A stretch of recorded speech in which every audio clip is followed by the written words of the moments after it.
Hey, everybody. Welcome to Stat Check, episode 52, yearly stat checkup, where I apparently do this scuffed introduction of nonsense. Good job. I don't know, guys. But yeah, welcome to this week's episode. As you can see, there's no Innis, but I am joined by Anthony, Violence Vanilla, and Jeremy, also known as Curie. So yeah, I guess we can just get into it. Yeah, just a judge. I don't know if you can really say just a judge for judges at 40K tournaments, but sure. Especially after we've seen people try to like espionage style flush some weighted dice down toilets and stuff like that at this point. But True. how was your week, Anthony? My weekend was pretty good. We had a Team USA practice weekend. It was lots of fun. Got to do all sorts of secret covert ops, national security things. There wasn't anything else that was super duper interesting besides that. It was a good time. It was great seeing everybody.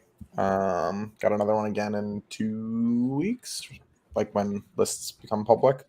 So we can get some practice, on the refined versions of our list in person.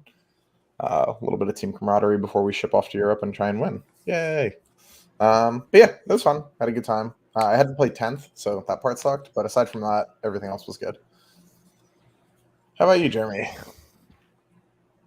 I had a good weekend.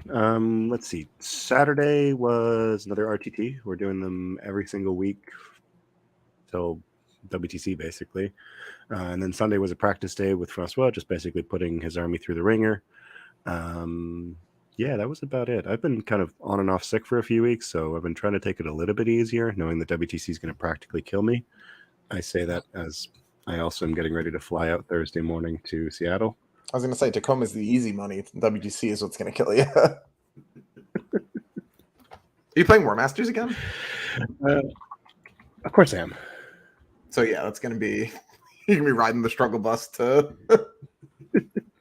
See, the difference is this time I'm going with War Masters knowing what I expect out of it.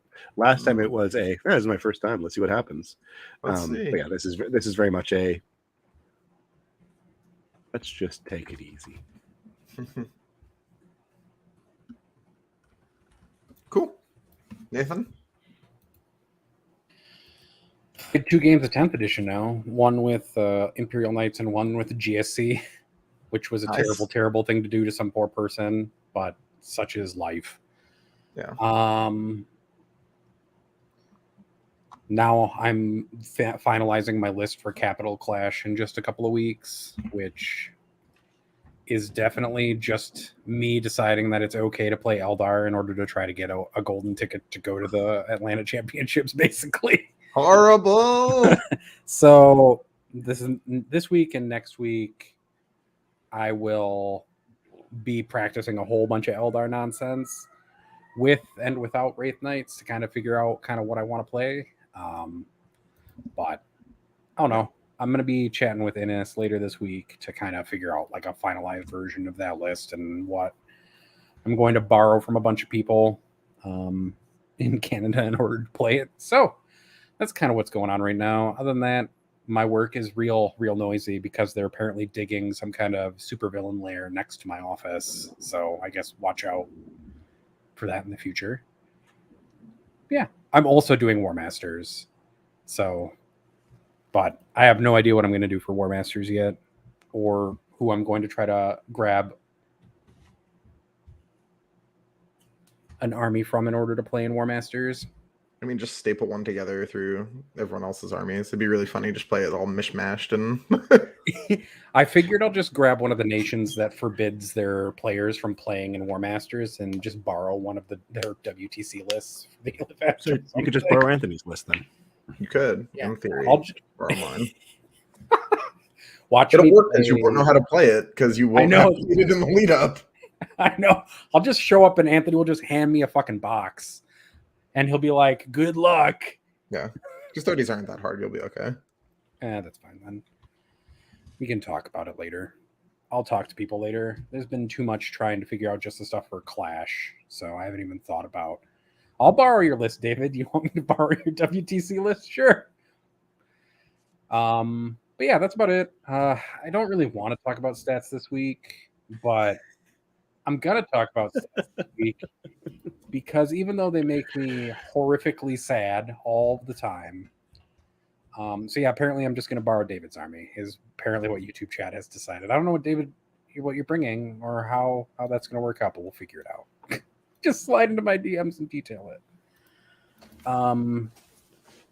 Gene Stealer Colt's real good is basically my summary. Eldar not fixed. Those are the two pieces of advice and summary of my conclusions from the data that I'm going to present to you today. Gene Stealer Colt won 75% of their games this weekend. 40% of them had a 4-0 start. They won 2 out of the 6 events that were using both the balance and points. So there were 9 events over the weekend, but only 6 of them were using both the balance patch and points changes that GW released. Which I will say is actually a really nice thing to see, because that came out on, Wednesday? Or Thursday? Something like that, late in the cycle. Yeah, like it came out real late in the cycle. It came out on the 5th, which was last Wednesday. So like that, you take that into consideration. TGX, which was the largest event of the weekend, they were a 90-person GT. They were handing out a golden ticket along with airfare to Atlanta for whoever won the event. And they approached it when they found out that something was coming out. They basically said, list deadline's Friday at 10 p.m. We're going to leave lists hidden until then, and you can just continually edit until then. Yep. Which actually is quite gutsy because it was like the largest event of the weekend as well, right? Yeah, like I said, it was a 90-person event. It was the largest event of the weekend. It was a 6-round event, and they had quite the big prize riding on the line there. And then the second biggest event of the weekend, which was Salt City, only adopted the FAQ change for Eldari, which was the once per phase fate dice. However, they also started on Friday, so they had like a day less to work with. Because they were running a 7-round event. They also were a golden ticket event. Eldari took it pretty tough at that event, so it's fair. Didn't they end up like 2nd through like 5th at that event? They didn't win it. Yeah. It's true. They did not win it. There wasn't every single army at that also like 6-1, and Imperial Knights won by points or something like that. I can't remember the placings for that event. So that's a fun one. And I'm actually going to pull it up because I can't remember the exact number. Actually, I'm not going to. I'm just going to talk about it because I've already talked to death about this before talking to other people. That event used wins and then OGW as the placing metric and then battle points, which is the recommended placing metrics from in the Leviathan Tournament Companion. What that meant is Stephen Crawley finished in 1st, and he beat Brad Chester. They both went 6-1. They both had quite the strong strength of schedule and all of that. Their OGW differed by 0.01%. And that was what decided who won the event.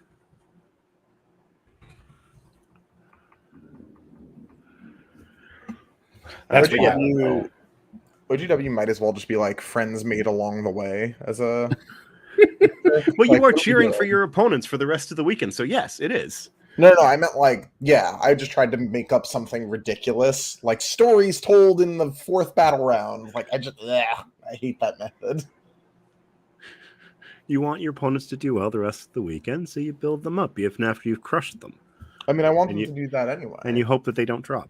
Well, in an ideal world, they drop if it's percentage, right? Because it has a floor. So your 1st and 2nd round, if they're not going to maintain at least like a 35% win rate, you want them to just leave. Well, it doesn't matter. There's always a floor on OGW, regardless of how you perform. If you go 0-6, it still counts as you going 2-6. That's what. Oh, okay, got it. Yeah, the math in BCP uses the same math that Magic uses, which actually corrects for the skewing that happens when you have people that have really low records. Gotcha. I was hoping, you almost rather it be the other way, where it's like if you get. They've also corrected it, from my understanding. Again, I don't know the full internals of BCP. I just know that I've done the calc myself and compared it to theirs, and it's consistent. Yeah. But I don't know how they handle drops. But usually they do a weighted average. So if someone went like 1 and 2 in a 6-round event and then dropped, they count as having gone 2 and 4. Right. or someone goes 2-1 and drops, they count as having gone 4-2, etc. But yeah, that event in the top 10, 6 of them were Eldari. One of them was Imperial Knights, one of them was Chaos Knights, one of them was Space Marines, and one of them was Black Templars. And Good job, now Games Workshop. I'm going to finalize the terrifying story that is Genestealer Cults, because we only got part of the way through somehow. They had a 4% meta representation over the weekend, which is really the only silver lining of this terrible situation. They had an overrep of 5.5, which is just hilarious, like moonshot numbers. Like it's caused in part small sample size, only 6 events, but still, it's wild. But still, yeah, 5.5 is huge. It is inflated by their lower meta representation, but they're not the lowest meta representation faction of the weekend. Poor Admech. But they are doing real good, and probably are. I wouldn't be surprised to see GW emergency patch something if this continues much longer, just because a 75% win rate faction just really shouldn't exist in the game. Although in second place, even after a patch, we have a 72% win rate faction, which is Crash World Eldar, who made up. Sorry, I was going to say, I miss when we could just be like, well, at least GSC is hard to play. You know? That was nice. At least it's less likely they're cheating with their rules now.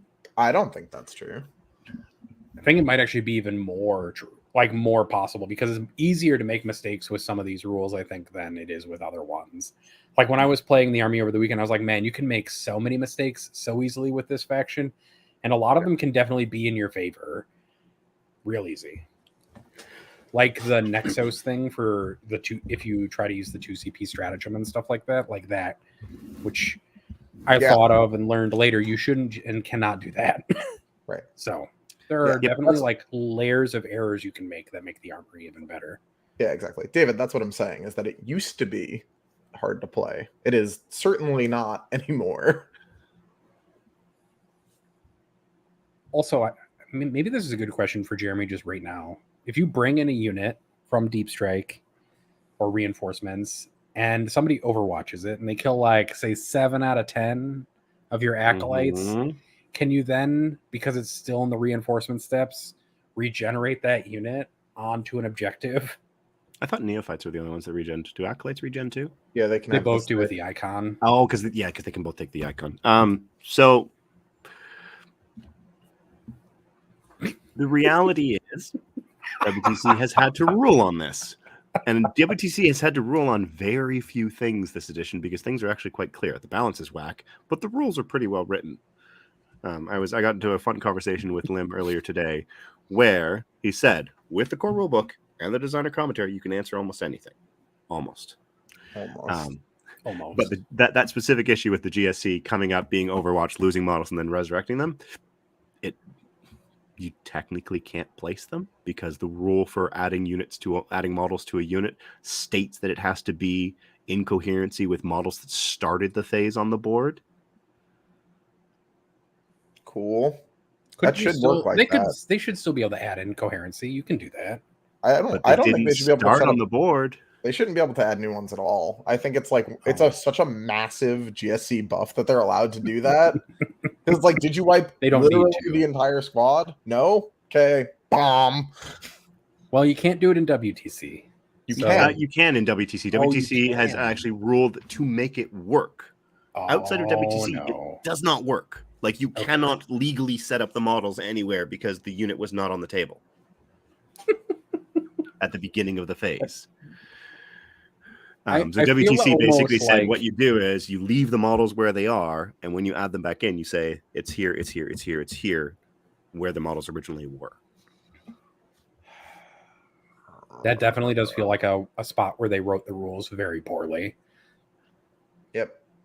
Also, can I say that while I think the Trajan situation with modifiers of weapons for -1 damage is clear once you read both of the things like very closely, that they could have just outright said a few like much more succinct lines to make it clearer that it modifies those kinds of things.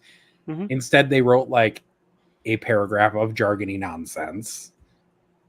But otherwise, the rules commentary is like really good. There are just a few weird spots where shit gets kind of weird and kind of ridiculous real fast. Yeah. People asking me for a rules question for the actual like location of it. No. No. The rule is the title of the rule is something along the lines of adding models back to a unit. Look for that in the core rules. It's in there. And now to finish the Eldar story for the day. Unlike Genestealer Cults, where only like half dozen people play Genestealer Cults at like the top tier competitive play because they own the army, there are Eldar everywhere, and they make up 10% of the meta, which makes them the most common single book faction. Make up 11% of the meta. Yeah. I have them as 10, but they're probably 11. 72% win rate. 11% of them go 4-0. 2 event wins, so the same number of event wins as Genestealer Cults. And then a 2.85 over rep ratio, which is still wildly good. Anything over 2 is amazing and unbalanced. Hinting towards 3 is terrible for game balance, basically. So there you go. In third place from the weekend, we have Thousand Suns, who shot up quite a bit. They were at a 58% win rate. They had 1 event win. They made up about 4% of the meta and had a 3 for overrep. This is one of those situations where I think it's just weekly data combined with small sample size more than anything else. While we've seen Genestealer Cult like do well, basically all of Leviathans for all of 10th edition, Thousand Suns have kind of been up and down a little bit. Not really, no. I thought they haven't been in the top 5 though, had they, for last week? Yeah, if you actually look at all of the data together, T-Suns are number 4. Are they number 4 now? Yeah, Eldari, GSC, Imperial Knights, Thousand Suns, Deathwatch are the top 5. It's because they're in the balance so far. range. I see. Mm-hmm. That's just what it is. Yeah, they're right on the edge there. It depends on what happens over the next couple of weeks, but they're definitely an army to keep an eye on. Black Templars is next for the weekly data. 57% win rate. No overrep to speak of because they didn't really place. Make up 2% of the meta. So a very small number of people playing that faction. Imperial Knights are rounding out the top 5. 55% win rate. 9% of the meta. They did win an event, which we talked about just a few minutes ago. And they have a 0.96 for meta representation. So perfectly balanced. Also, I believe that was actually a separate event that they won because Salt City did not use the changes. Oh, that's right. You're right. It was the 4th GT Coliseum Murciano in Spain that was won by them. They ran Imperial Knights as well. There it is. Yeah, and I don't know what their actual name is because they go by OU in BCP, OUXTM. And I refuse to look up their name because I just find that hilarious because they haven't changed the name in BCP in 2 years. After that, we have Necrons at a 54% win rate, Deathwatch at a 53, and then CSM at a 53. And then because people keep asking for it or at least one person asked for it in chat, Death Guard, we're at a 31% win rate. They're not the worst game. Not the worst. No, we'll get there. They had 1% meta representation, which is real low. Leagues of Votann also at 31%. 2% meta representation, and then Grey Knights were the worst faction of the week at 25% win rate, 1% of the meta for representation. No, that was only 8 games. Yeah, it's like 2 people probably. It is 2 people. Yeah, it's 2 players. It's not. Let's not draw conclusions about Grey Knights' balance situation. If you crawl out of there, Dark Angels were at a 33% with 8 players. And then Drukhari, we're at a 34% with 6 players. And for some reason, I have a feeling that Skari played Drukhari over the weekend and went like 5-1 or something like that. Skari right? did go 5-1, so he is skewing that win rate. He's definitely pushing because that win rate in a you direction. had 2 players that didn't win a game. You had 1 person that won 1 game, and you had 2 people that won 2 games. And then he went 5-1. Definitely pulling the whole faction along with him out of the dumpster. Kicking and screaming. By himself. So Ella Woozle did ask a question and he super chatted it as well, so thank you. Woozle, is overrep a meaningful statistic at the moment as so few factions accrue overrep? it isn't. It helps illustrate the situation that two factions are basically absorbing all of the overrep into themselves. Because even a faction like Eldari, who have high meta representation, also have a high overrep. It's a little hard this early, especially just post a balance patch, to make like huge conclusions or like concrete conclusions. Although you can take the data from the previous patch and then look at the current patch and be like, things are kind of still the same. But there Yeah. still haven't been that many events either to make. But you can concrete also conclusions. use overrep to look at two armies that are similar in representation right now. So like Necrons and Knights. They Mhm. both have about the same win rate. They both have about the same play percentage, but Necrons are top 4ing twice as often as Knights. I think the other conclusion that you can draw from it is when a bunch of factions just have 0 for overrep, that also just tells you a story, right? Yeah, It isn't they're great for just not comparing the performing. bottom to the bottom, but it is great for telling you the story that shit is broke. And sorry, Jeremy, I kind of No, go ahead. talked over you there. Yeah, it tells you the story that everything is broken pretty badly right now. That's definitely what it tells you guys.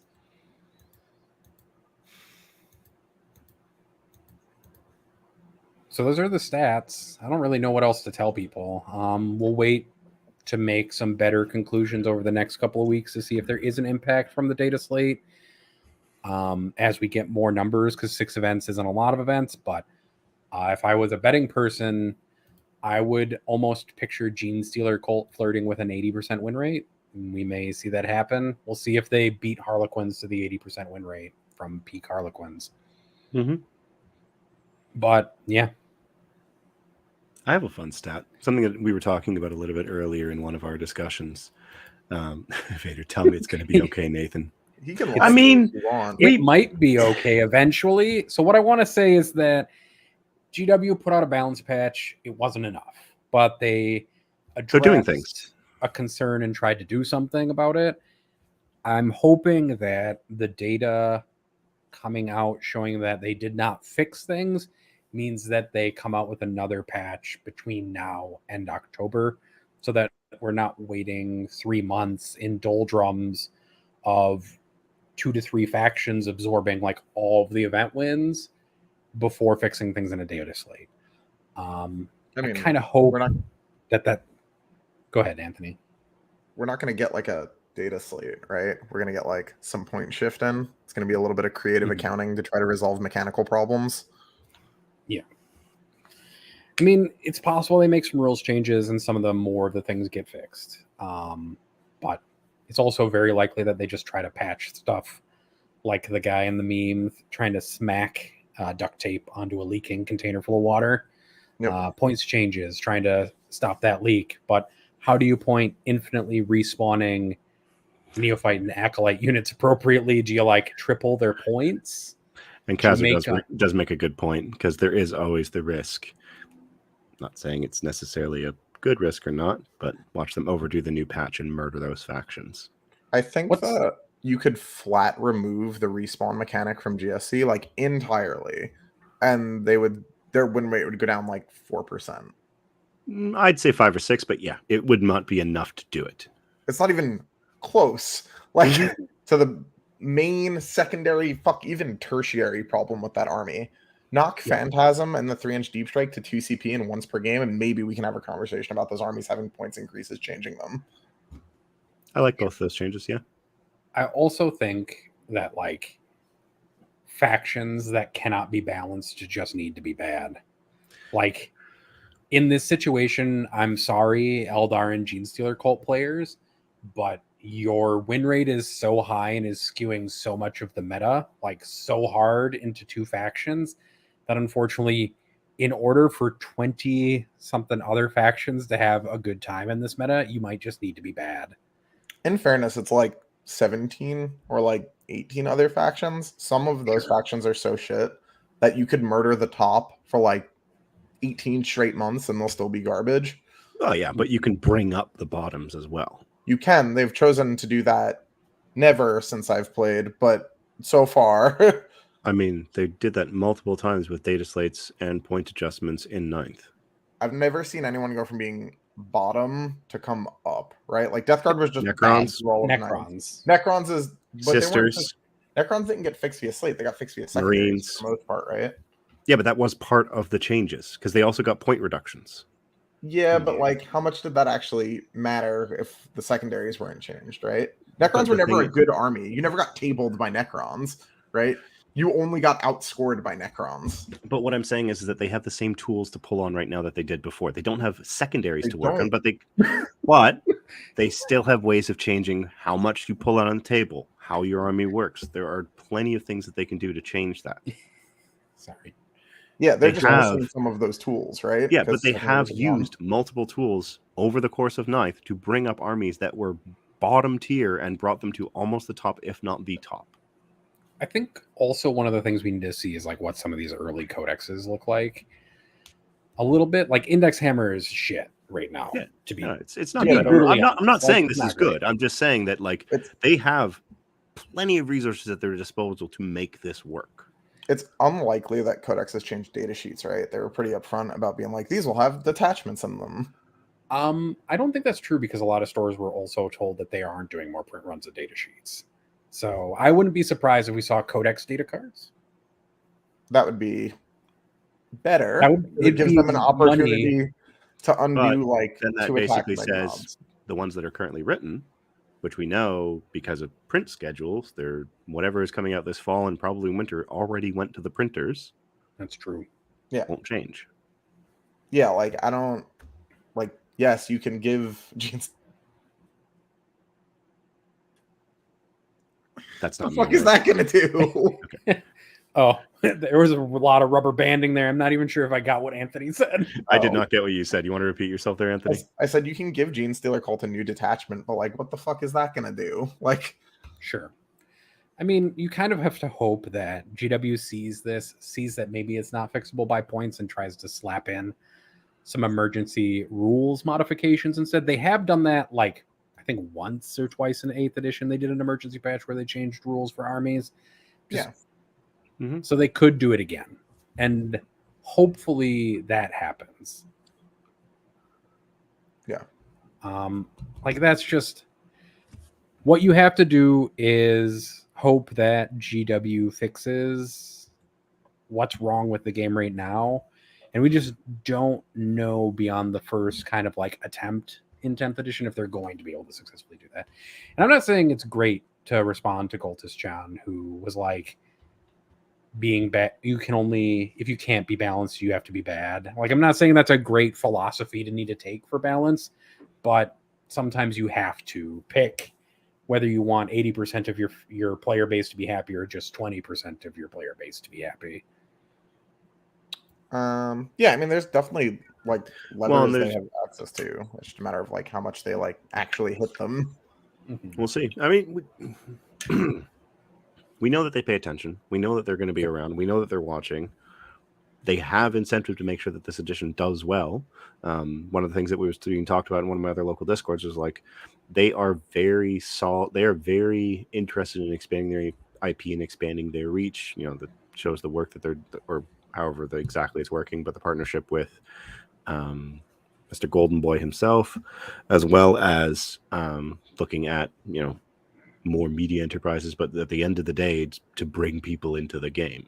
And if the game is not enjoyable for people, then they are going to fail in that. So they have incentive to make sure the game is enjoyable. I mean, that's the trick, right? Is that like at the top end, supposedly they're like, well, we're not even really a game company. It's just upside that there's a game here. That's an old adage. That's back from when Kirby was in charge. Okay. I mean, if that doesn't exist, that's dope. My understanding is that very much went away with when Roundtree stepped in, but I don't know the inner workings of GW. I just know that was something that was associated with Kirby when he was in charge. Yeah. I think it's as far as this goes, David. David asked, "Do you think that the points on towering was adequate for the mechanic, given what we're chatting about?" I do not. That mechanic just like fucks the game sideways when it comes up, and then when it doesn't, it might as well not be there. But the onus shouldn't be on TOs to remove one of the mechanics from the game by changing all the terrain in their place. Like they just fucked that up. Like that needed mechanical change, not points. Because there's no like price you can pay for I always see you and get to shoot you with the only guns in the game that have been like scaled up. It's like, what are we doing? Well, Some of the guns are scaled up, yeah. yeah, but like across, for the most part, the night weapons got largely better, right? Yes. Like getting shot by a castigator or a crusader or X, Y, a fucking Perforian, like it all sucks. And the fact that it just happens to you with little to nothing you can do about it is rough. Yeah, that's a great example of something that needed like a mechanical change, not a point change. And I'm real nervous about them moving from like mechanical changes every 3 months and then points every 6 to the inverse, because it seems very difficult to balance things better that way. They Part of may that- also see that they need to do both at the same time. Sure. And if they Part of if they that- deviate from their plan, then we're probably okay. Right. Part of that is definitely biased because of how mechanically problematic 10th is and how generally 9th you would just like play whack-a-mole with the little things and it would mostly work. But Mhm. like, woo, I will say, like, I've enjoyed my games of 10th, but I've also played top end armies. So, like, the tactical things and stuff like that are more enjoyable because of those. Like, I like the idea of some of the stuff that's in the game. I just wish that it had come along with some competitive balance. That's all. Yeah. And that's the thing. Like, when the armies on the table are evenly matched power wise, you actually have really fun and interesting games. I don't feel that Prob- way at all at the top end. Like, if you play the S tier into each other, it's just both of you being like, oh, fucking Christ, really? That's a thing you can do for like 2.5 hours? Or actually, that's not true. That was an exaggeration. It's about an hour and a half, maybe. I mean, the games are shorter in some ways, like, There's definitely less rerolls over the course of a Warhammer game. because units There's disappear fewer real fast. models alive. Yeah, you stop on 2. There's way less rerolls. That's true. I was going to go to questions, but our Discord is having a problem. Yeah, Discord as a whole, if anyone is Discord paying is having attention, a is just problem. losing its mind. So I don't know. We should have like screenshotted the questions, I guess. guess- Yeah, if you're in our Discord and you ask a question, drop them in here. Yeah, drop them in our comments instead. What?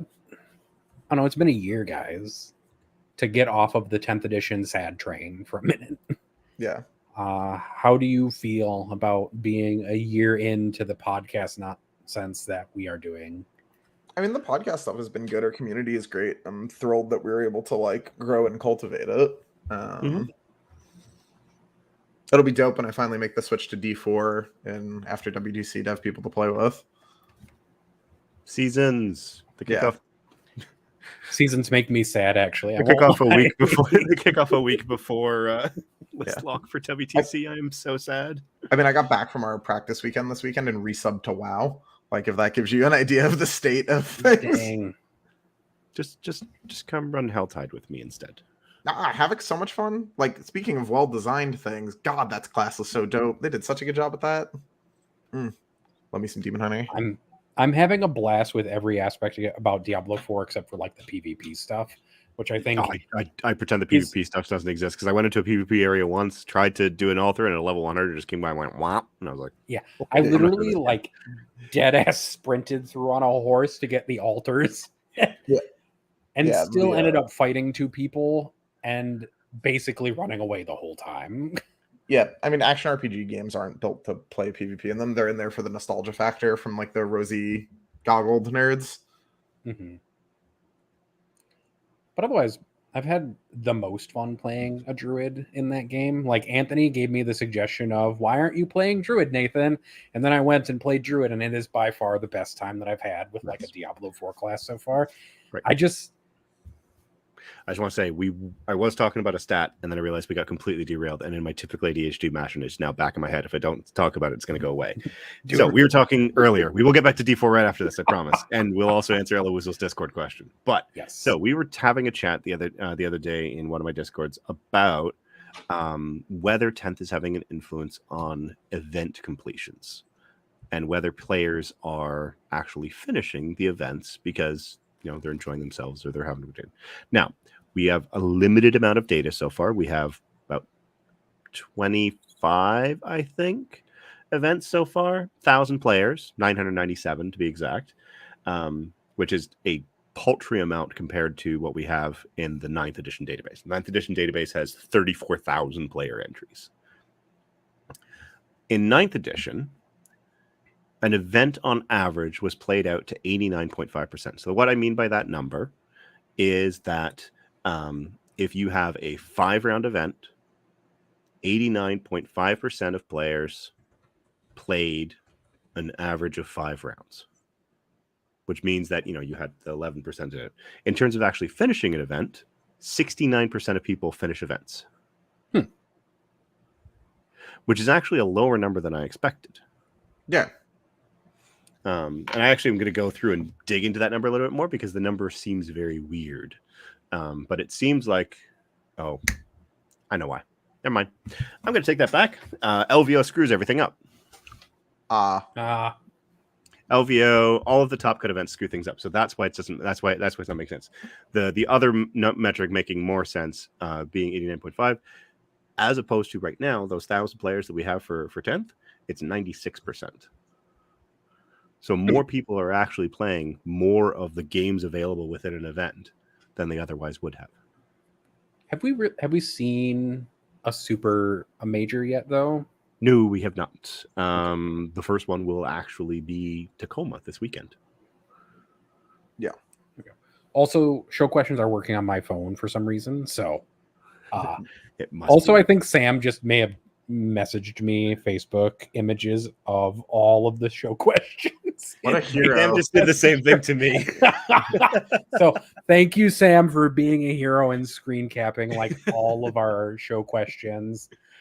Before we go into show questions, I guess I'll be the person to do a really, really terrible scuff job at doing our plugs. So if you've made it all the way through 38 minutes of us complaining and some of us waxing philosophic about Diablo 4 instead of about 40K and like a blurb about World of Warcraft, you must enjoy what we talk about, at least somewhat.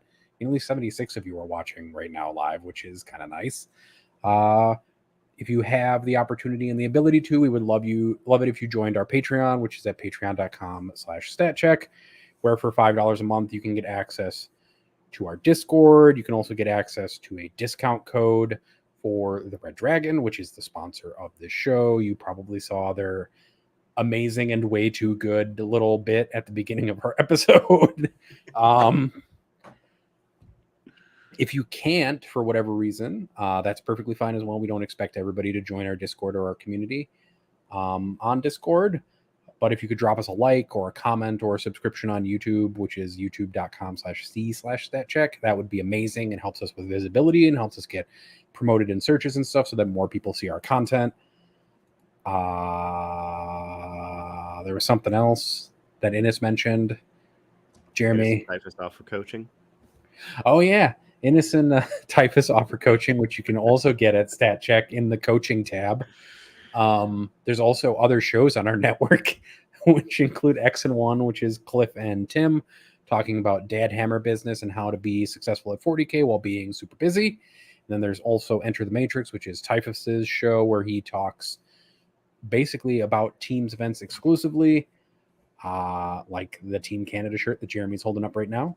We will all basically minus Cliff be at WTC in like a few weeks, which will be wild, crazy business. If you need even more WTC coverage, you can pop over to Contact Lost, where I've been interviewing the team members and captains of the top 10 placed WTC teams from last year's WTC event. This week, we're going to be talking to Team America, and also I think we're going to be recording with Team Sweden. So those will be fun things.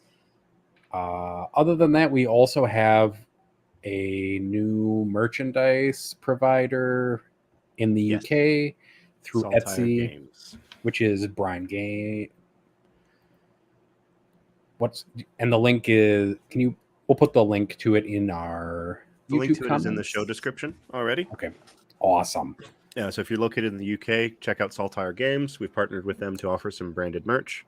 They offer a whole bunch of different laser cut acrylic options, measuring tools, Battleshock tokens, OSA moment tokens, things like that. Yeah, pretty. They put together some pretty cool stuff, and I'm definitely going to have Innes bring me some at WTC. Nice. Does anybody else have anything we should plug?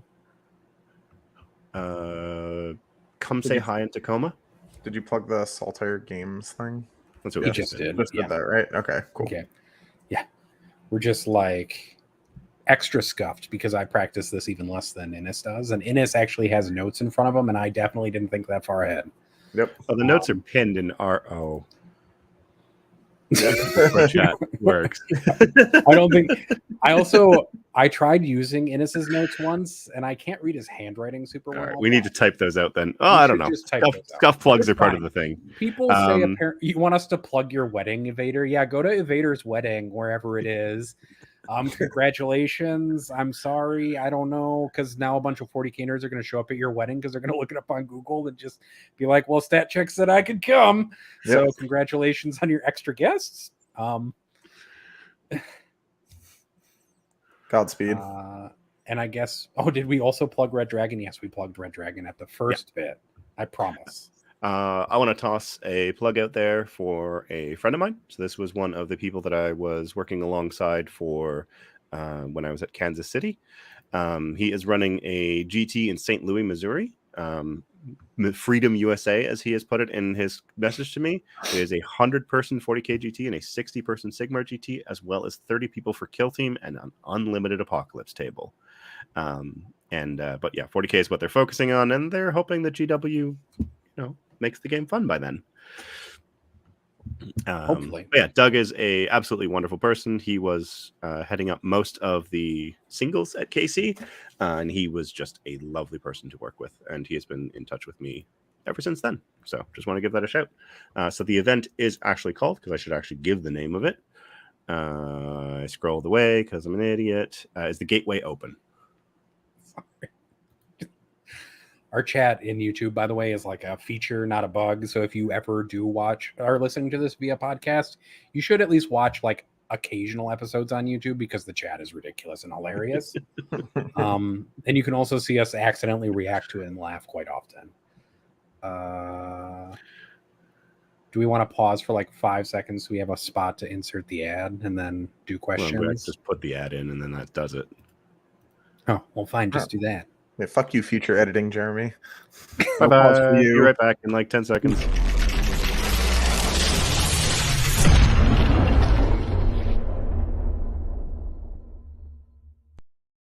Every single time. Oh God, Cultist Chan, for fuck's sake, get at. It's amazing, but also that thing goes way too hard every single time. I feel like I'm watching like a video, like a AAA budget video game, like logo for the a video game being produced or something like that. It's great. Now our chat is talking about the bunker list, which never mind. All right, show questions, not me getting distracted by ADHD, I promise.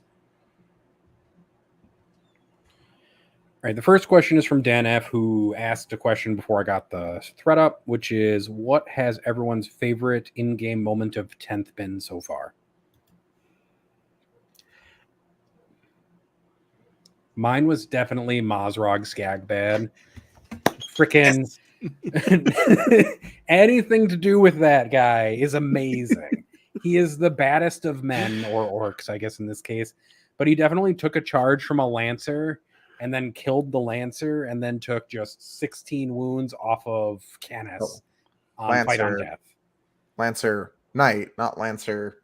Yeah, Space Knight Marine Lancer. box. He took a I Knight was like- Lancer from top to 0, absorbing it on the charge with taking like 2 damage, I think, total because of his Feel No Pain.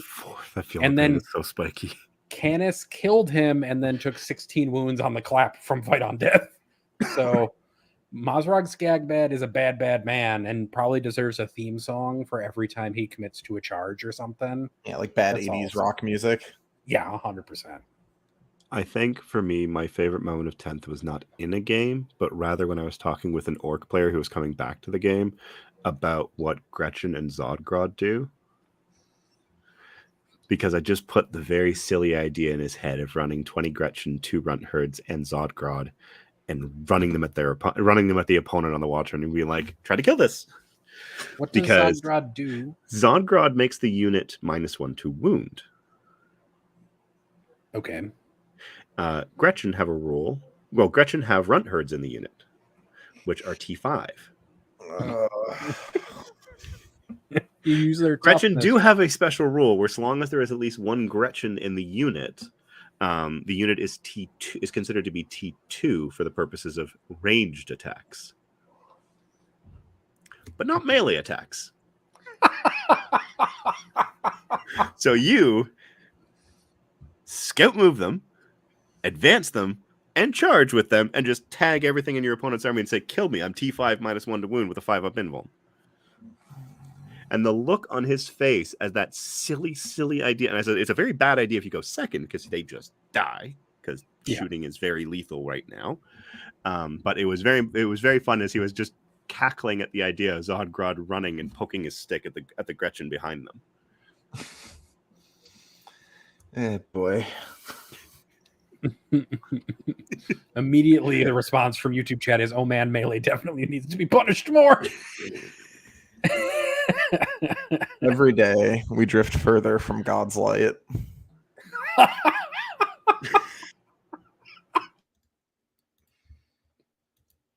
The class. No. Okay. Nick K asks, "What do you think the odds are of another balance update with how Eldar and GSC are performing? Are we really waiting 3 months?" I don't think we'll wait 3 months. I fucking hope not. and the main reason that I will say this is that GW has often committed to intervals for doing things on the regular, and then thrown that interval out when something really bad happens. Case in point, Harlequins last year, where they were like, "Let's hold up, let's fix this right away." I hope the rules update is soon, but I hope it drops like the weekend of WTC. That'd be fucking hysterical. Anthony, have you been paying attention to your captain's chat? Oh yeah, I saw. And to the emails that came out from War Masters? That's not our problem. If it comes out after a certain date, it's like... No, but if it comes out on July 28th... That's fine. That's close enough. Whatever. Who cares? I meant like big balance patch, day of event. No. Day of list lock. Oh, that would be funny too, but whatever. Just change a list. Whatever. Just have the captains vote for chaos. Oh, yeah. Most captains will embrace chaos. They do every time, and then they whine about it. Captains will We're only saying this because we aren't the captains of our teams, right?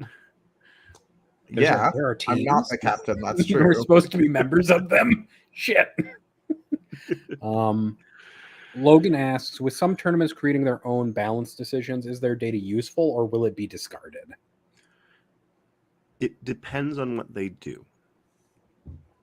And I am keeping a record of, and also this is just new edition itis more than anything else because people don't know what to do, but I'm keeping a record of what rules every single event uses. And dumping them in our local in our backstage chats just to keep that flow going. But so far, we haven't had any large events that have actually used significant deviations. There's only been 2 that have actually had like their own house rules, and that was the Alpine GT, which removed devastating wounds from Wraith Knights, and technically Salt City, because they said we're using the fate dice change and not the point changes for everything else. Yep. But those are the only 2 that have actually done something different. Everything else has either been, here's what was released, or here's what, the FAQ they released, and we're going to use that. I think this weekend upcoming, there's an event down in, I don't know, somewhere in the States that's using like some true homebrew rules, and I will definitely have to assess what we do with that data.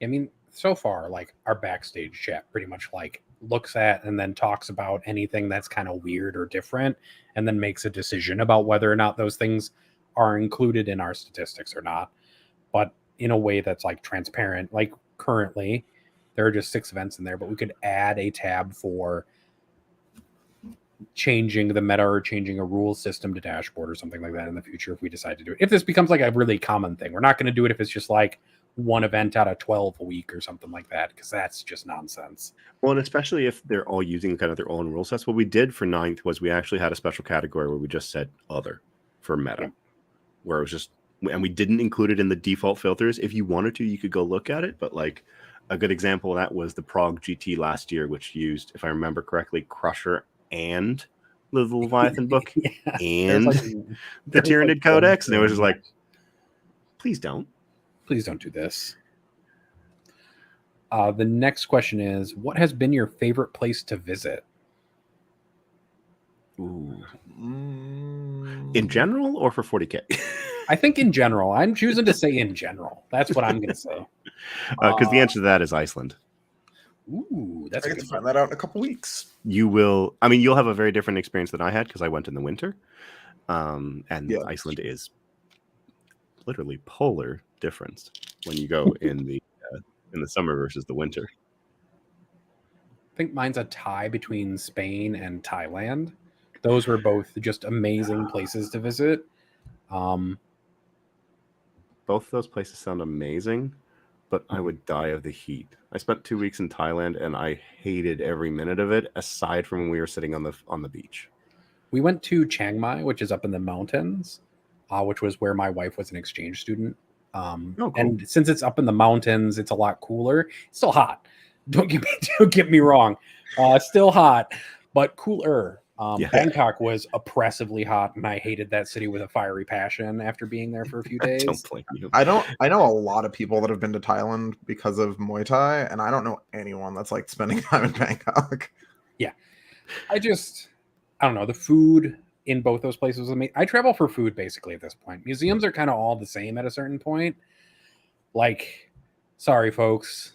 If I travel in Europe and I see museums, I've seen 50 pictures of Jesus all painted in oils. I don't need to see another 50 of them. I'd rather eat whatever super cool food is only made by like a monastery in the hills of the country or something like that. Well, if you go to a museum in England, you get to see a bunch of other people's shit. So that part's pretty cool. It's true. You go to England to see the history of everyone else. Yeah. But yeah, Iceland's amazing.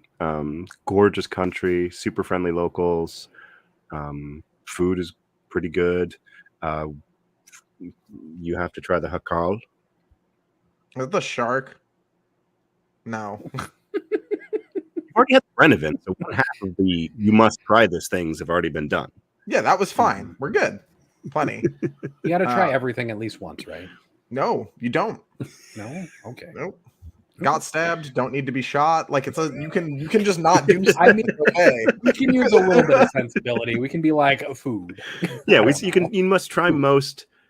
You know what? The shark one probably doesn't fit under because I was about to say most normal food, local foods, because that doesn't fit under that. No, it doesn't. Anyway, yeah, the probably Poland and Scotland so far. Belgium was also pretty dope. England was fun, but that had way more to do with like the people than the things. I was kind of just like Coventry is just like we make stuff here now. This used to be a city. So it upset the Germans and they made it flat. It doesn't. It's less flat now, but like, you know. So I'm not trying fermented shark. It's not happening, bro. It's not as bad as you actually think it is. I'm sure it's worse than I expect it to be. And it's not like it's so strumming or something. Ugh. Anyway, yeah, those two places have been great. Awesome. Places get bumps on like how dope they are when Brian's there, because when you do stuff with Brian, it's just like you live a much more relaxed, comfortable life. So that's why all like when I take Anna to Europe now, it has to include Brian. That's actually literally one of the rules she gave me. Like we're not allowed to go somewhere in Europe without her emotional support, Brian. I love it. So yeah. The next question is also from Logan: is summer or winter? For me, it's winter. 100%. Winter. Oh my God, Jesus Christ! Could you imagine living you're- somewhere taking a cold? I love 3 people all above the snow line immediately say winter. Yeah, fucking hell. Jesus I can put on Christ. more layers. I can't take off more than this. Not unless I want to blind people with how pale I am during the. Yeah, but even then, like, That's I'm true. uncomfortable in my skin naked in the heat. Yeah. That's reasonable too, I guess. Yeah, that's fair. There's a whole layer of social anxiety that we could also go into. My name is Jeff, who I assume is named Jeff. We'll have GW Grant talked check. about reducing lethality before 10th debuted. If this remains an overarching goal, are there any factions that probably need nerfs, even if they don't currently have problematic win rates?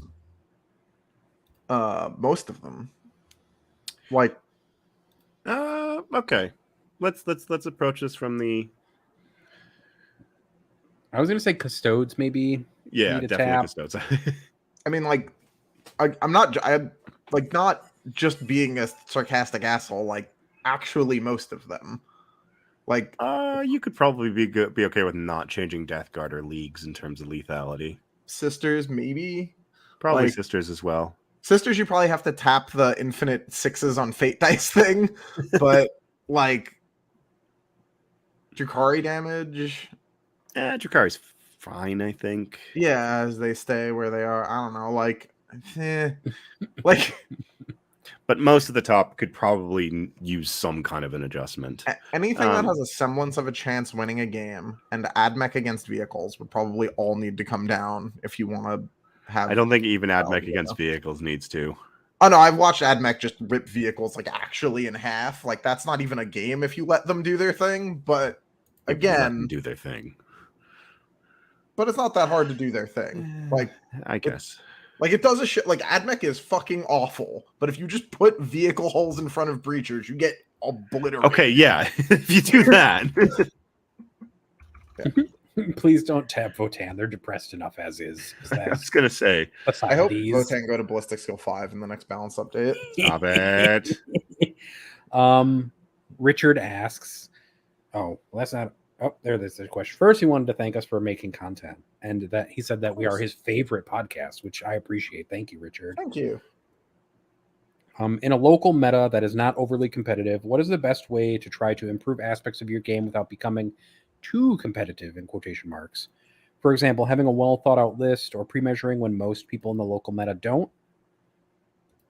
I mean, that's pretty much it. Just build a list that has like some amount of synergy. The problem with this is broadly the problem that I have like with interacting with the like casual community in most aspects is that like there's no fucking way to know what's going to set off like casual Ted on the Tuesday.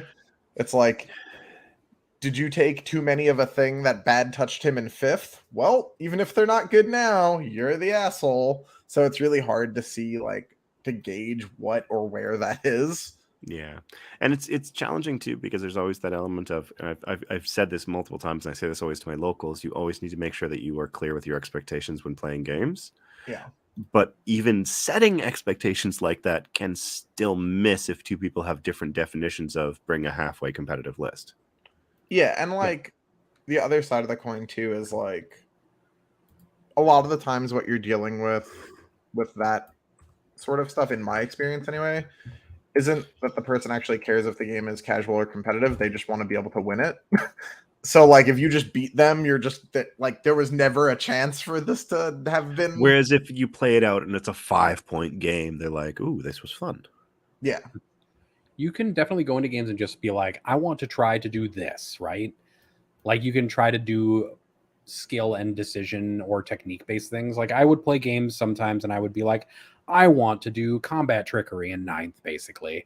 Like I want to do the thing where I charge 2 units, like a character and a unit, and like land equidistant between them and then pile into this because I want to practice these combat tricks so I get them in my brain, basically. You can always do stuff like that. Like practice different things in different scenarios. Like you can try to get stuff out of it by doing those kinds of things. Yeah. Yep. My favorite so far in 10th has been charging so that you block parts of your unit. so that the other parts of that unit can go punch something you didn't charge. Oh yes, my declared 3 and successful 14. Fuck those guys over there. I love it. Then, just for fun, if you were going to race all the ground vehicles in 40K in an off-road rally race, which one do you think would win? And all I picture for this is like that old cartoon from Hanna-Barbera where it's like a bunch of people like trying to blow each other up with cars while racing for some reason. But So it says hover vehicles are allowed. it's got to be the Star Weaver then, right? definitely. Tantalus. Why? It's too big. It's got to turn. Have Auto you tried advances to put, 12. like, transport It intense. auto advances 12 is the rationale. Plus, it's got that I love plus it's got that most. spiked prow, so it'll just ram your Void Weaver constantly.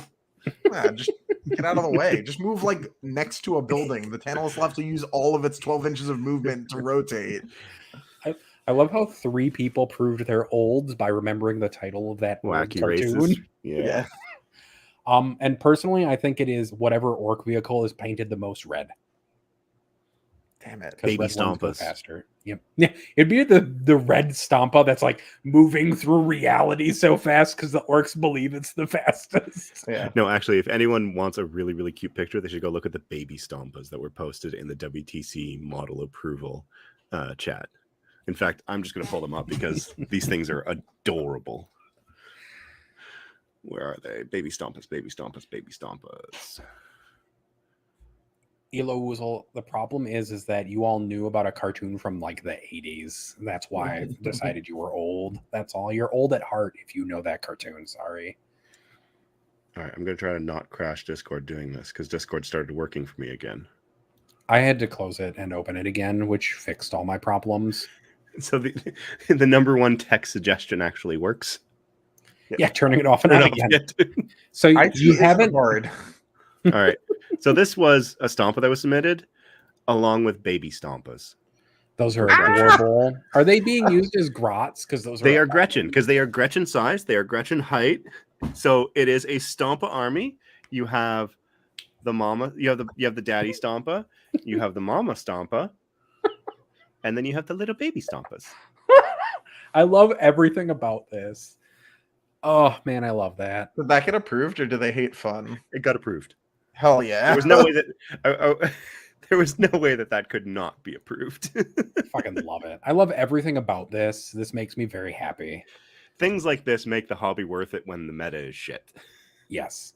Yeah. Also, good morning, Adam Camilleri. The stats are definitely statily in a terrible way, but they're definitely doing it. They're doing it anyways. Yeah. Even if we don't the, want the them. modeling questions and approvals 2023 thread in the WTC Discord provides endless amusement from that really isn't what you want it to be modeling approval to you didn't read the rules to oh that's so cute to wow you are really talented and I feel very very terrible as a hobbyist. I think it's important to always remember the wise wisdom of the Dreadnought in the lake meme, where it doesn't matter how good your hobby is relative to others, but only that you put work into it and to be proud of your hobby no matter what it looks like, because you tried your best to get it done. Is the Dreadnought in the lake because he got legends? Yes. Yeah, he definitely is Arthurian. JS asks, man, I don't know how to say his new name actually for his Discord title, but I have an RTT this week at my local high school, and I'm taking Crimson Fists, make Pedro great again. And he's hanging out with 10 Stern Guard and a lieutenant with bolter discipline in a repulsor. I'm torn on giving them combi weapons or normal bolt rifles. I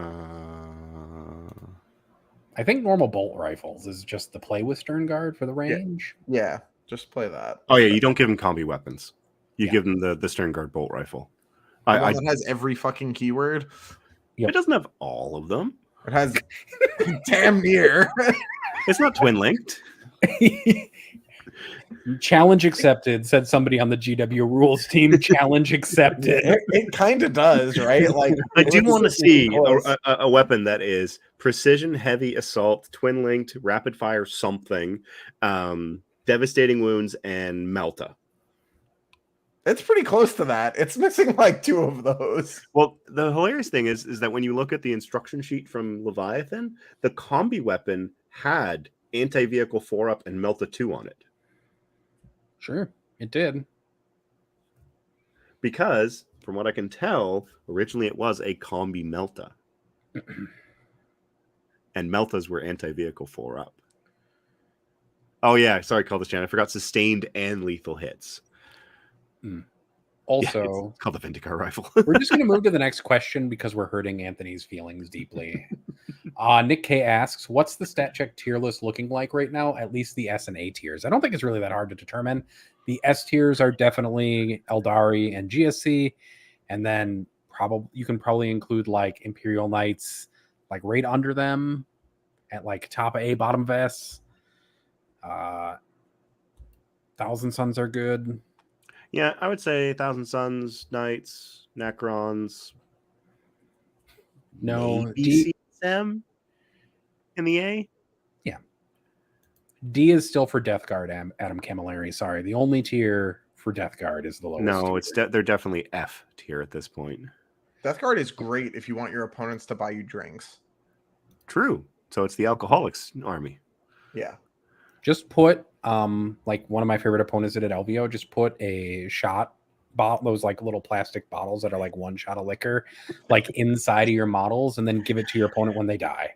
You played Clifton, didn't you? I did. It was a great game. Okay. Are eggs higher tier than GSC or Eldar? Like generally? Well, what's their win rate? Eggs? And are they overrepresented on the breakfast table? Their win rate is terrible. They are definitely always overrepresented in all of cuisine. Yeah. Omnipresent even. Are they overrepresented or are they just right? There are a lot of Good fucking question. chickens, so There are. Did we make too many chickens? Depends well, on that's what we night keep you Seth talk to. around for, right? To lower the amount of birds. Oh. Oh, Oh. I'm sorry, Seth. All right. Jake B asks, are any of you tempted to run less competitive lists in a meta like this? Just kind of throwing your hands up and saying, screw it, I'm going to spam dreadnoughts or whatever. Kittley Kimmy, they're oval represented. If I was gonna play singles right now, I would play. That is hilarious. Archon Rahal with one of the best ones, which is eggs are just a hammer in a meta full of bacon. Yeah. If I was gonna play singles right now, I would play 30 aberrants and then list remaining divided by bomb acolyte squads. Because if the meta is gonna be a joke, at least I want to laugh. Stop signs, baby. Yeah, I just whatever. You'll kill me eventually, maybe, and then on a 4-up that you may or may not kill me on, I may or may not come back. Who knows? Not me, not you. Fuck this. And this is an on, so he's not going to provide a summary of Death Watch and why they are good. But Anthony, if you want to, you can and feel comfortable doing it. Can you provide us with a 2-minute or less summary of Death Watch and why they are good? They do a whole lot of damage. They have great abilities to get around the board. Marines still have indirect. They're not really any different than they were like a week or two ago. You just have to find a couple points in your list, which are probably there somewhere from the other things that are just too cheap. You'll be okay. And then just because I just want to make this funny, Jeremy, can you provide a 2-minute summary of World Eaters and why they are good? Well, see, funny story about that. World Eaters won an RTT at my local this weekend. They went undefeated. They played into, I don't actually remember what they played. Oh, they played Marines twice, and I don't remember who their first match was. Was one Brian of will them remind me. Francois? No. He did have a bit of pairing magic. But yeah, he played Marines twice, beat them both times. Yeah, one of them was playing Marines on Servo Skulls, which was very funny. Turns out Servo when you just Skulls went, in your mission pack. What are you doing? we were playing War Masters missions. Servo Skulls in your mission pack. What are you doing? I will say, Chosen Battlefield is way worse than Servo Skulls. Which one is that? Player placed objectives, Ah, yes. where you place them before you choose table sides. Yeah. Because we played that on Sunday in my practice. But yeah, World Eaters are, I don't know, they can be good. They can kill things kind of with melee. Angron is fun. They're more like Fancy world charging things nibblers is cool. these days. Yeah, World nibblers. world nibblers. Dan F asked me if I can provide a 2-minute summary of proteomics and proteogenomics. Proteogenomics is just proteomics and genomics slammed together, basically, where proteomics is the study of proteins and genomics is the study of transcription, the expression of genes. So you take those two omics fields and they use them together to create more detailed data about how biological systems work. Proteomics is the study of proteins, and that's what I do right now. I do top-down proteomics at work to do biomarker discovery. It's way better than bottom-up proteomics, and I hope I insulted some random person who's watching this who's a scientist. And good, because bottom-up proteomics is terrible. Don't even get good post-translational modification data, you dummy. Got him. You fucking fool. You amateur moron. Gonna insult like one person randomly who's watching this. My name is Jeff. Asks, what's the dumbest, weirdest datasheet decision? Vanguard veterans combining all their melee weapons into a strength 5 chainsword profile. GW keeping the Contemptor profile based on the out-of-production kit and not the new plastic kit they actually sell. Or Custode Sentinel Blades being damage 1 while Sisters of Silence have damage 2 swords. Do I have to pick out of those? No, you can pick a different one. Okay. What the fuck did you do to Exalted 8-Bound? They have Deep Strike, man. They did that already. No, That's it was not Warp Strike. compensatory for what happened to them. If they were 45 points a model, you wouldn't be complaining. I still would be complaining. Bro, those things... World Leaders could be allowed to play with like 3,500 points and still just be absolute garbage. Reasonable. Dan F has not a question, which I'm going to say on air because I think it's funny.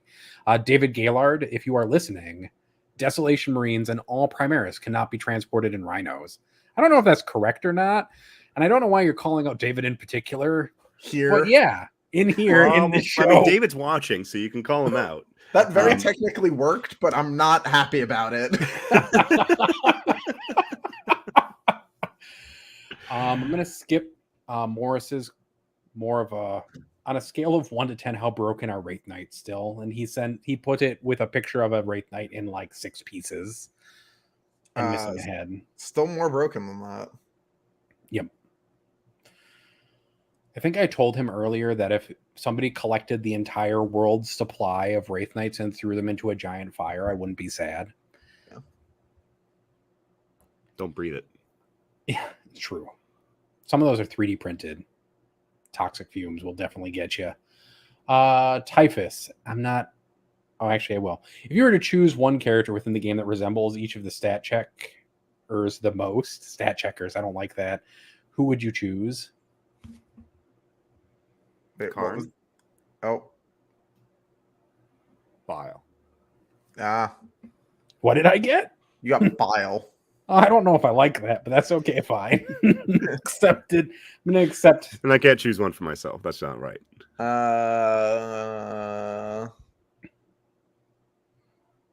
Who's the Inquisitor in the big floaty chair? Karamazov. There you go. Karamazov take is it. you. There you go. Wait, we got to come up with one for Innis at a minimum here. Innis? He's just the Nexus, right? Just that's him with Team Scotland, just trying to like. Man, apparently Adam and Sam are having a fight over which is better. Dark Elves or Wood Elves? Dark Elves. And the answer is Dark Elves. Innis is the old patriarch. Ooh, yeah, Oh. actually. Is that really mean? That is actually pretty mean. But we're gonna move past it. We're just gonna move past it because we got so many questions left. On a scale of 1 to 10, how much is 11? You'd have to watch Spinal Tap to find that out. Well, it's 11 on a Yeah. scale of 1 to 10. Da-da-da-da. Who's your Who- favorite silent film actor? I don't. Who was the guy who used to do all the slapstick comedy? That guy, I guess. Chaplin. There we go. Yeah. Because it's the only one whose name I can remember. I don't After a know year of any. being on the show, have we not had cake yet? All right. If we do a live show from WTC, I will make sure we all have cake. Yes. Sick. Boxers with Boxy or briefs with Brand. I don't know who. Oh, I mean, I feel like that took me a second. I was surprised you even read that out loud. I don't know. I thought it was funny. I still think it's a little funny. Well, that's the cold open now.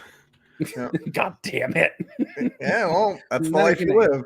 I'm not even going to answer it because it's not even a question. It's just a statement. And Brian forgot to put a question mark with it. Idiot. How did entering Zabka for the first time change your life, Anthony? It was one of the best experiences of anything I've ever done. No So for further anyone explanation. unfamiliar with Zabka, what No, is it? No. No. No, you can't. No. It's a secret. They can Google it if they want, but I have a feeling that Googling it won't give them the answer, but perfect. That's Even better. better. If you had to choose between being the dead twin in a Wraith Knight or the servitor that drives an Iron Strider, why does God not love us? I think someone take his phone away from him, please. That was a question from Innis, in case and I would choose to be the dead twin in a Wraith Knight. You know what? Being a Wraith construct doesn't sound so bad. Yeah, Why my not? twin's still alive, so things are pretty good. As opposed to a servitor, I'm a mind scrub nobody that is a perpetual motion machine. Yeah, everyone hates you if you are the dead twin in the Wraith Knight, to be fair. So there's that. But as long as you're okay with that. Would you rather be universally hated or not known about at all? What the hell? I'm not sure.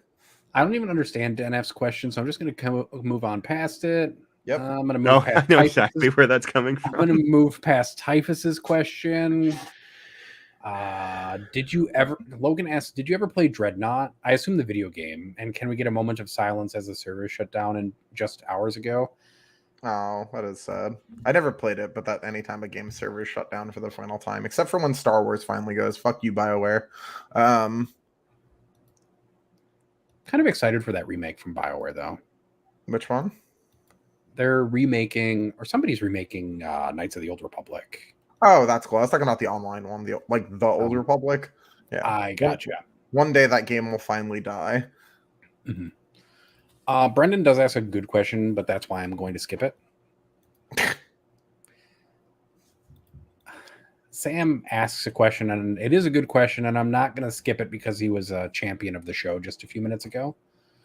With Goonhammer Stats, the Reddit meta stat person and stat check has 3 separate stat collecting teams dedicated to 40k. What makes you separate from the others, and what do some of them do you'd like to do? I guess I'll take the first part of this. One of the things that we're really benefited from and that will hopefully benefit a lot in 10th edition is that our partnership with Goonhammer is going to let us track some additional things. So together we will Voltron our way to a more complete picture of balance in 40k based on like maybe how tactical cards score and stuff like that, and first turn advantage and things. The Reddit meta person does a really good job of providing people with weekly stats. And I don't want to sound negative, but I don't think that they quality control their data well enough. But I definitely do wish that we had kind of the same level of outreach that they do like within the Reddit and Warhammer competitive community, because they definitely do a good job like presenting the stats. And one of the reasons why I started writing a stats article for Frontline Gaming in the first place was that I saw a gap that was only partially addressed by the Reddit meta stats person. But I do think they're very dedicated to it, and I think if they did some more QC checks, they would be providing like an immediate like answer on Mondays. That would be a very good resource for people. Yeah, and I think that's one of the things is like the Meta Monday, he gets his stuff out very quickly, but it comes with the caveat of you don't necessarily have the same amount of detail put into making sure that everything is accurate. Because one of the things that we're doing is we're adding additional detail every single level, and like this edition we added regional tracking. We're probably going to start adding mission tracking if we can get that sorted out, so people can look more dive deep into it, because there's a lot of Warhammer being played, and sometimes it's nice to figure out, if you play Servo Skulls, how fucked are you? Yep. Yeah, we're still building out the stats for 10th edition, and we're kind of excited to see where that goes. Yeah. Sam asks a question: what's better, Chicago or New York style pizza? New York style. Chicago. No, I'm just kidding. The best pizza I've had was in New York. Was at Prince Street Pizza, which isn't traditional New York style pizza, but is amazing and delicious. Yeah, I mean, it's New York. Like, Chicago pizza is present. It's cruel, but that's okay. It's the Stat Check International Animal Fight. Who wins? The American bald eagle, the Canadian beaver, the Scottish unicorn, or the Polish white-tailed eagle? And yes, the unicorn is actually Scotland's national animal. I mean, the Scottish unicorn, like their competitive scene outside of Innis, doesn't exist, so doesn't get to participate in this fight. Or Brian. Look, man, I got to do something, some kind of trash talk that will get me just stabbed at WTC. The American Eagle probably has guns, so I'm going to vote on that one.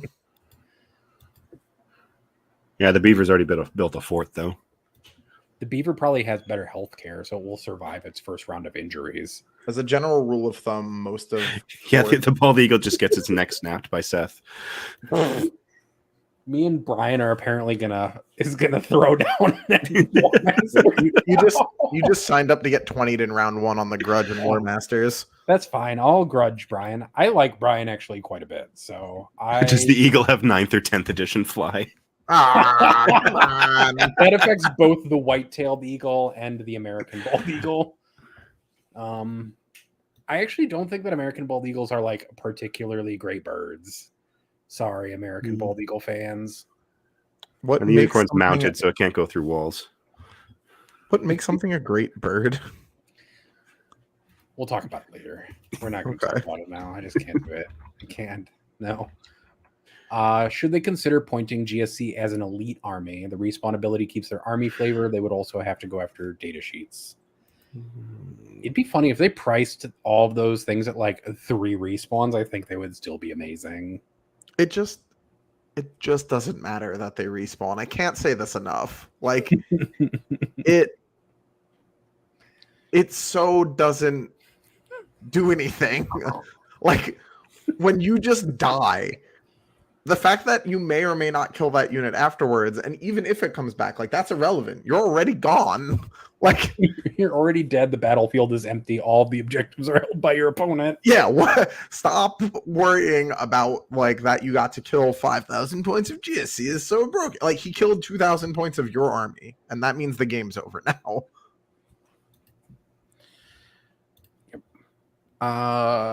Will asks, calling back to his super chat, which I just may have missed. What's an average size of event that StatCheck considers? Is overrep as useful if a top 10 covers nearly half of the event instead of the top 20% of players? So because I think overrep is, we only cover overrep in top 4s, which are people who could have won an event essentially for the most part. And the reason why we do it is because the top 4 covers any faction that could have potentially won an event minus some pairing or mission luck essentially. Or maybe somebody just gets diced real hard and they're like to get podium game. But there is definitely something to be said about looking at like the top 20% of players or fractioning players some more to look at some of those.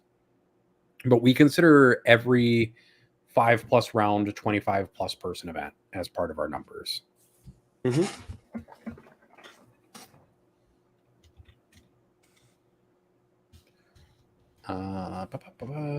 terms of average event size, that's about 60 people. Thanks, bud.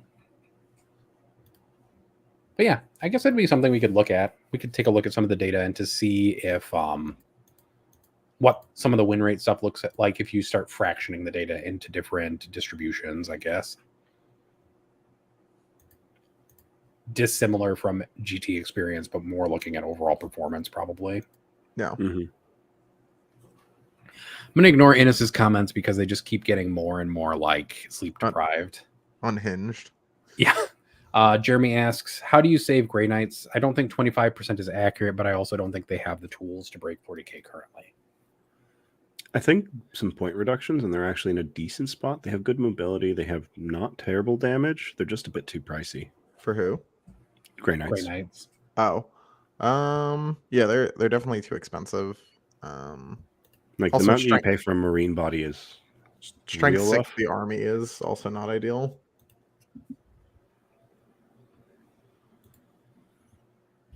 All right. Eric asks a question. It's also Cultist Chen in the chat. Do you feel that there is a difference to the health of the game between different kinds of broken factions? I.e., is it more harmful to the game if a commonly owned / easy to play faction, Knights or Eldar, like Custodies were probably, has a high win rate, but maybe doesn't place top 4s often versus a rarely played faction? I'm assuming they mean like Harleys were at like the beginning of 9th, early 8th, placing high often, but not being encountered by typical players very often. I mean, I think their cult for most of 9th. I think that's less problematic. I don't think it's not problematic, which is what people that play those factions will tell you. But I think it's definitely less problematic than when like Marines or something like that is good. Yeah, it's either way, it's an issue. I think it's more excusable when it's something that's played by like 6 people, like Harlequins were initially, until they they weren't. got played by everybody because Voidweaver's spam was incredibly easy to collect. Yeah, because that happened in about 2 weeks of release. Yeah. So I like, mean, even then, that wasn't like that common, right? No, 6% of the meta was Harlequins. Like, it wasn't a huge amount, but it was still a meta skewing amount to the point where you looked at Adepticon and were like, Yeah. Okay. yeah, like the top 10 was like 10 Harlequin players, basically. not quite, but yeah, it was Yeah. bad. And that's the thing. Like, as soon as you break that like 5% threshold for an army that's really strong, you start just seeing them winning almost everything or top 4ing almost everywhere. Yep. Is it better for the best factions to be hard to play versus simple to play? I think it makes almost no difference. Yeah, I don't really think, because skill expression is going to come through one way or the other. If you have 2 top players playing each other and their armies are equally easy to play, then it comes down to raw skill. Yeah, I don't think it really matters. And then, what is your favorite third-party model line for 40k? There's one that's like NIDS made out of mech shit. That's really fucking cool. That's from the Maker's Cult. Yeah, they make Pretty much really anything good. Maker's Cult does is really amazing. There's an Eldar line that was kickstarted that's really great because they have some like amazing helmets that I love a lot, where the Eldar look especially alien and kind of frightening. I like those ones a lot. I'll remember what they're called later, probably at the end of the show. Paul asks, quick, while Innes isn't here, can people say something nice about elves? I mean, I really like every non-craft world Eldar like setup, and even then, Ynnari is really cool. I want to like Ynnari just like a shitload. That should be like my favorite faction in the game. It just hasn't been. But you know, maybe one day. I do love One day they'll elves. get a lore Drukari. update. I think my favorite lore thing of all time, though, in 40k is definitely Yvrain in one book undoing the Rubicon on some Thousand Suns in front of Ahriman, undoing it, killing the revived, confused Rubrikai, and then basically like trolling Ahriman with how easy it was to do. Yeah, it's fucked up. Was like, oh, you couldn't undo this simple bullshit, and then just murdering some revived Rubrikai. It was pretty good. Yeah. Who wins, Sprue Necrons or Sprue Crute or Sprout? So Sprons or Sprout? What? You have to look at the picture. Someone made Crute out of sprues, just like people often make Necrons out of sprues. I actually really like the Sprout. I like the Sprout as well. I think they're better than the Sprons. Yeah. Adrian asks, have you seen any 3x6 crisis suit lists with 100% ion yet in 10th? I think it's a really fast way to kill your army. Well, you don't have to overcharge. Sure. Are they 2 damage before overcharging or only No, after overcharging? after.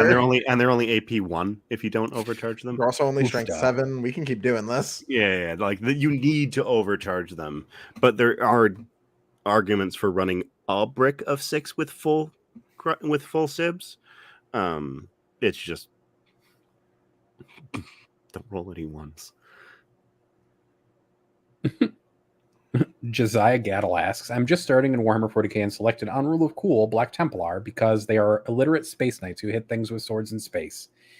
If you were just starting a melee heavy army, what would you focus on skills wise to become a better player until the meta improves for melee? Your patience. Also, I love that summary of Black Templar is just illiterate space knights who hit things with swords in space. It's my favorite.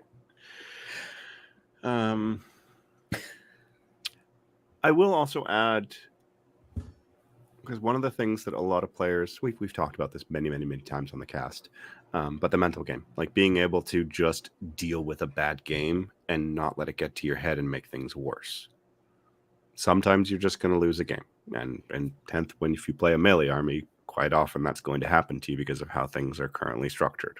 Yeah, sometimes you get scammed, sometimes by dice, sometimes by Games Workshop's design decisions. Sometimes you lose at list building. Yep. Davin asks a question that's not really a question, so I'm not going to ask it, but I will acknowledge it. Cool. And then I've got another thing to tell David Gaylord, apparently, this time from No. Eric. No. Can No you more tell about it. David? Can you You tell tell him David yourself. Gaylord that Interact Witchguard- in their comment section. Boost their fucking interactivity, you fucks. Or I think you can probably. I think David's actually a member of our Discord or something, and you can just tag him. I know Vic is in there. I don't think David is. Oh, I'm well, gonna then have to tag Vic add- to tell David. Just go telephone it that way instead. Just tag Jesus. Vic in your commentary. God, you monsters. You can at people. They can block you, but you can at them if you want to be snarky at folks. Yeah. And that's where I'm going to end questions, because that's also apparently where questions end in our Discord. I don't think I saw too many questions in chat. And I think we tried to... I mean, there's people asking about the Imperial Fist player that plays bunkers, but I think that person's trolling us with their battle reports. Adam Camilleri asks, who of you are playing Old World with me, and what armies are you doing? Dark Elves. They get to be What good are- in one game. Have they put out the list of armies that they're doing in Old World yet? There's I a think we did core at list some of factions. I'll pull it up. I just assumed Dark Elves was one of them for what it's worth. I just can't remember. Main And it- factions revealed back in May. So they are Empire of Man, Dwarfen Mountain Holds, Kingdom of Bretonia, Wood Elf Realms, High Elf Realms, Orc and Goblin Tribes, Warriors of Chaos, Beastmen Brayherds, and Tomb Kings of Khemri. There are no Oh, yeah. Dark Elves. No Dark Elves. If the Dark Elves are not in it, I would go with Wood Elves or Tomb Kings, because I like those two miniature lines the most. Yeah, for me, it'd be either Dwarven Mountain Holds or Beastmen Brayherds. Fair. I do like dwarves in Old World stuff. Like, that's the aesthetic of dwarves that I like the most.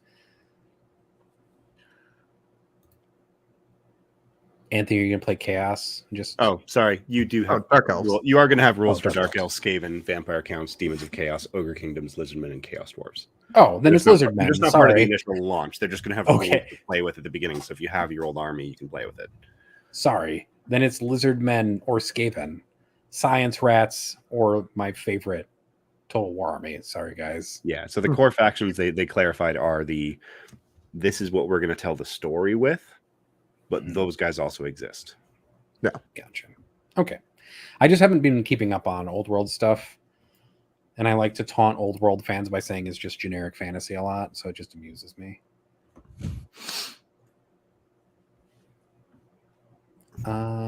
Somebody asks, should Wraithguard just be spammed? And are double Wraith Knights still good? And the answer is both of those things can be true. I mean, They're better than Tim, most. who They're better than won most other armies. won the biggest event of the weekend, ran double Wraith Knight. Now, he also knew what the terrain was going to look like, so he recognized that double Wraith Knight would be very hard to counter. And I think his toughest game was the Eldari Mirror. And then the finals, where double Lich Guard Necron gave him a run for his money, and then he rolled 29 mortals twice on the Wraith Guard or the Wraith Knight. Cool. Cool. That book, definitely- when I've been Nerfed, by the go way. for it, Jeremy. Nerf, definitely. Sorry. No, I was just gonna say, special mention does go to Diogo Pita, former Team Canada member, who ran 20 Wraith Guard and 1 Wraith Knight. It can be just good. Just run a Wraith army. It's fine. Like, whatever. It does It's look good. very nice.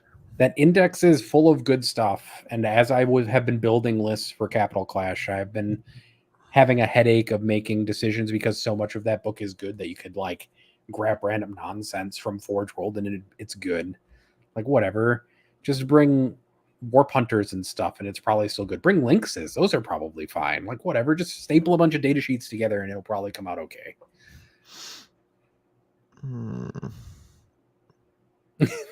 On that note, and that groan from Anthony, we will end this episode. So thank you everyone for participating in our episode 52 yearly stat checkup, where we stat checked up the stats and I told you that we're all sick, like the meta. Thanks, Anthony and Jeremy, for being here. Not thank you to Ines, who is currently in Poland and couldn't be on our annual anniversary show, I guess. Do we have any other plugs or anything we want to get out of the way before I go through a scuffed version of the conclusion? Go to Patreon. If you join our Discord for $5 a month, you can get in on a TTS league, and we now have prize support, which is super cool. Otherwise, that's it. I don't know. Have a nice weekend, week, whatever. Bye-bye.